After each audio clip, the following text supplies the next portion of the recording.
Salut, c'est Nathan, bienvenue. Aujourd'hui dans cette toute nouvelle vidéo, nous allons parler de comment créer une entreprise au Swaziland, autrement dit en Eswatini, qui a d'ailleurs changé d'appellation. Donc si vous êtes intéressé par ce pays, moi je te conseille vraiment de suivre la vidéo jusqu'au bout parce que tu vas découvrir tout ce qui est relatif à la création d'une nouvelle entreprise au Swaziland.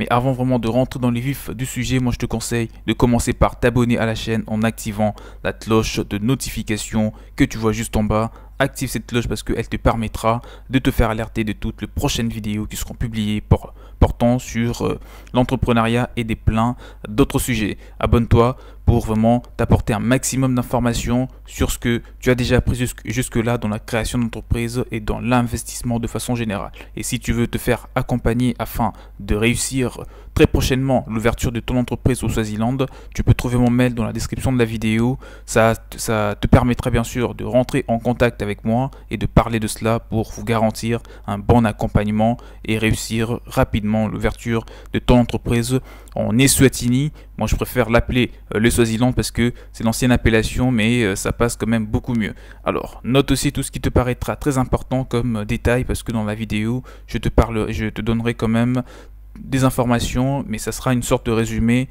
pour que tu comprennes rapidement l'ouverture d'une entreprise au Swaziland et tout ce qui nécessite ou tout ce qui est important à faire comme démarche. Le Swaziland est un bon endroit pour développer son entreprise en Afrique et c'est donc pour ça que nous verrons dans cette vidéo comment créer une entreprise au Swaziland pour permettre à ceux qui ont toujours voulu investir en Afrique australe de bien pouvoir le faire et d'en tirer profit.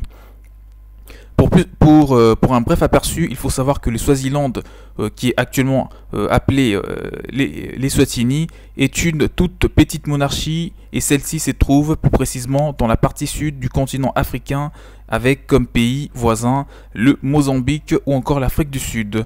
Cette petite monarchie a bâti sa réputation à cause de ses nombreuses réserves naturelles. Ces pays comptent aujourd'hui une population estimée à environ 1,36 millions d'habitants avec comme capitale bien sûr la ville de Mbabane ou de Lobamba, qui accueille chaque année un nombre conséquent de touristes qui viennent un petit peu de partout dans le monde, du quatre coins du monde. Alors parlons de comment créer une entreprise au Swaziland, notamment des principales étapes ou des procédures à suivre pour arriver à ces fins.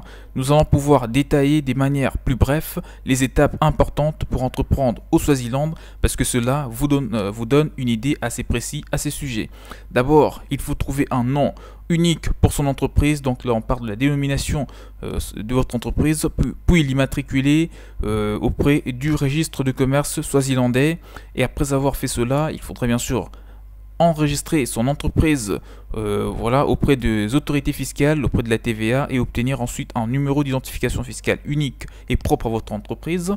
Et après avoir fait cela, il faudra ouvrir un compte bancaire professionnel qui sera au nom de votre entreprise en cours de création et y verser bien sûr le capital minimum requis en fonction de la forme juridique choisie, si c'est une forme d'une société anonyme, une société à responsabilité limitée, une société en nom collectif, une entreprise individuelle, bien que ça ne nécessite pas des capitals social de démarrage, mais en tout cas tu l'as compris, ça dépend de la forme juridique à ce niveau. Alors, après avoir déposé un capital social, il faudra prendre le bordereau du versement de la somme requis en tout cas sur le compte bancaire, le ramener auprès des autorités fiscales comme preuve que vous avez bien fait un versement sur votre compte bancaire professionnel récemment créé pour vraiment démarrer votre activité.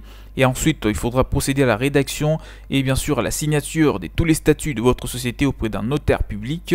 Et ensuite, embaucher vos salariés, constituer vraiment une équipe solide pour lancer votre entreprise si cela est nécessaire, si vous voulez travailler avec d'autres employés dans un premier temps ou en tant qu'entrepreneur individuel, ce qui veut dire que vous serez le seul salarié au sein de la structure. Tout dépendra bien sûr de votre vision. Et après avoir passé cette étape, il faudra trouver des locaux adéquats, donc domicilier votre entreprise pour vraiment exercer votre activité dans ce pays.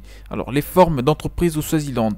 La première forme juridique, c'est celle d'une société à responsabilité limitée. Cette forme d'entreprise est la plus commune de tout ce qui existe dans la création d'entreprise, car elle est idéale pour les démarrages de tout type d'activité en tout cas. Et surtout sur le plan fiscal, ça s'avère également très bénéfique pour les gens qui veulent entreprendre, et surtout à l'étranger. L'un des grands avantages est qu'elle garantit une structure assez simple où les associés ont une responsabilité étant limitée au montant de leur apport. La deuxième forme juridique que tu trouveras au Swaziland, c'est la société anonyme. Donc voilà, si vous ne savez pas, encore une fois, le Swaziland, c'est l'Eswatini, c'est le même pays, c'est juste que il a changé d'appellation. La forme juridique d'une société anonyme au Swaziland offre, elle, aussi des grands avantages parce qu'a priori il faut que l'entreprise compte au moins 2 actionnaires au sein de la structure, dont chacun devra contribuer à la constitution du capital social de la boîte. Et la troisième forme juridique, c'est la société ou l'entreprise unipersonnelle à responsabilité limitée au Swaziland, tout comme dans d'autres pays. Ces statuts d'entreprise ressemblent beaucoup plus à celui d'une SARL, donc d'une société à responsabilité limitée, et ne nécessite qu'un seul associé au sein de la structure, mais il faut tout de même l'admettre que la différence entre cette forme juridique et les autres se pose beaucoup plus au niveau du système fiscal, au niveau de l'imposition en tout cas. Et on peut également citer la société par action simplifiée. Aujourd'hui, beaucoup des sociétés anonymes voilà, se sont transformées en sociétés par action simplifiée. Il n'y a aucun montant minimal pour créer son entreprise, donc pas de montant minimum requis pour créer une entreprise au niveau du capital social. Et il faut obligatoirement que la société compte 2 associés actifs lors du démarrage. On cite aussi d'autres types d'entreprises ou d'autres formes juridiques telles que une société en nom collectif, une société par action simplifiée unipersonnelle. On trouve aussi une société civile une société civile professionnelle bien sûr, et plein d'autres. Tout dépendra bien sûr, voilà, tout dépendra de la nature d'activité, du type d'activité en tout cas que vous comptez lancer, voilà, sur les marchés swazilandais, et il faudra vous baser sur ça pour faire le choix de votre type d'entreprise. Et si justement à ce niveau vous n'arrivez pas à vous en sortir dès le départ, il faudra, si bien sûr vous ne savez pas déjà par où commencer, je vous conseille de me contacter. Mon mail est dans la description de la vidéo afin de vous garantir un bon accompagnement à ce niveau. Sans oublier bien sûr la fiscalité dans ce pays, il est très allégé. Et voilà, donc pour conclure la vidéo, au niveau de tout ce qui est paperasse, tout ce qui est démarches administratives relatives à l'ouverture d'une entreprise en Swaziland, le délai n'est pas assez long. En 1 semaine ou moins, vous pouvez déjà aboutir à tout ce qui est démarches administratives, et le gouvernement est en train de simplifier vraiment au maximum ces démarches afin de tout numériser. Tout pourra très prochainement se faire sur internet au niveau de tout ce qui est voilà, création d'entreprise. Les Swaziland ou encore les Swatini demeurent l'un des bons endroits, parfois moins convoités mais très adéquats pour faire naître et surtout fructifier tout type d'activité grâce aux avantages sur la taxation des entreprises dans tout ce qui est paperasse bien sûr, démarches administratives, etc.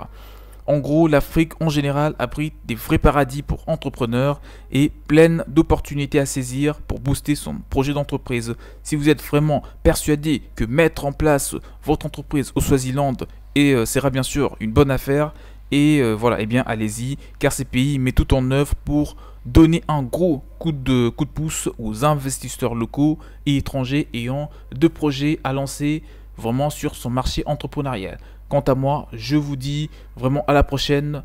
Abonnez-vous à la chaîne si cela n'a pas encore été fait. Activez la cloche de notification que vous voyez juste en bas pour être alerté de toutes les prochaines vidéos sur la création d'entreprise.